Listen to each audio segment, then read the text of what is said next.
Hey, what's going on, guys? What's going on, YouTubers? I'm going to talk to you today about Trump's legitimate complaints with the Canadian government. Now, before I go any further, the 51st state comment was uncalled for. The 25% tariffs, I think, may be too high. They should be 20% or 19%. Now, they need to be a little bit. They may have been a little bit too high, but before you go any further, yes, a lot of Canadian energy companies and Canadian energy resources power a lot of U.S. states on the U.S.-Canadian border.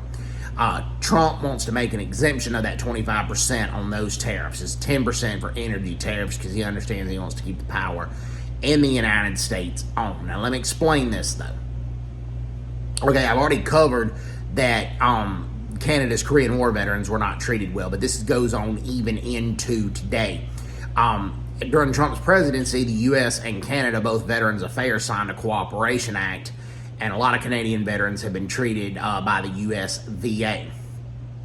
Canada has a history of not treating their veterans properly, particularly post-World War II.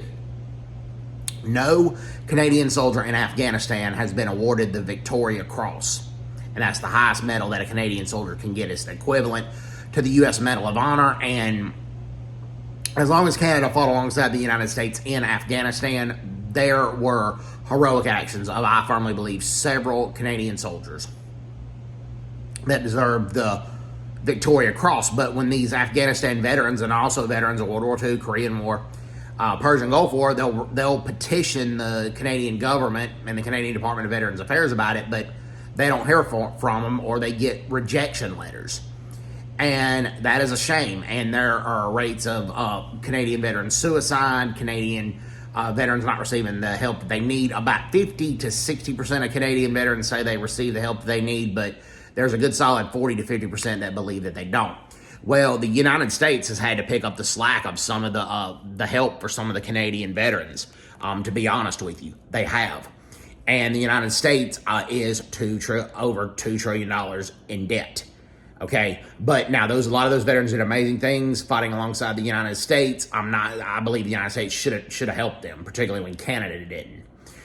Their own government, the government that they fought for, abandoned them, and that can be a frequent occurrence and has been for a while. And that needs to stop. And then, okay, we'll go with and there's a lot of Canadian lumber that comes to the United States where the provinces jack up a lot of the prices. That goes on, and that needs to stop. And then also the border, the U.S.-Canada border, Canada's law enforcement budget is so low right now. There have been ISIS sympathizers that have crossed over from the Canadian border to the United States to try to wreak havoc on the United States.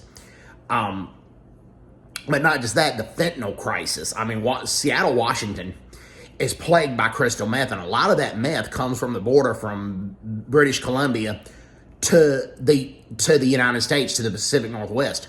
And also, the Chinese mafia operates freely in Canada because of Canada's low law enforcement budgets. China basically deports their mafia from time to time, and they go to Canada. And there's a lot of money laundering that goes on at licensed casinos in British Columbia. The Chinese mafia. And they're involved heavily in the fentanyl trade. So this is going on right now. And, you know, it's easy to look at mean Trump, and he shouldn't have said the 51st state, and I think the 25% of tariffs are too high. But he has some legitimate complaints about what the Canadian government's not doing. They're not putting even 2% of their gross domestic product into their defense. They're not even putting 2% in there. It's the last time I checked, it was like at 1.33%. Their military, the soldiers are brave, but the military's in a dismal state. They're short 16,000 soldiers at least. According to one article, only 45% of the Air Force's planes are operational. The Navy, I think, is like 46% of their ships, and then on the Army, 54% of the equipment is operational. And to be a key NATO ally, the Canadian government has to do better and give the military the proper funding for that. So, hope everybody's doing well. Take care. God bless you. Bye-bye.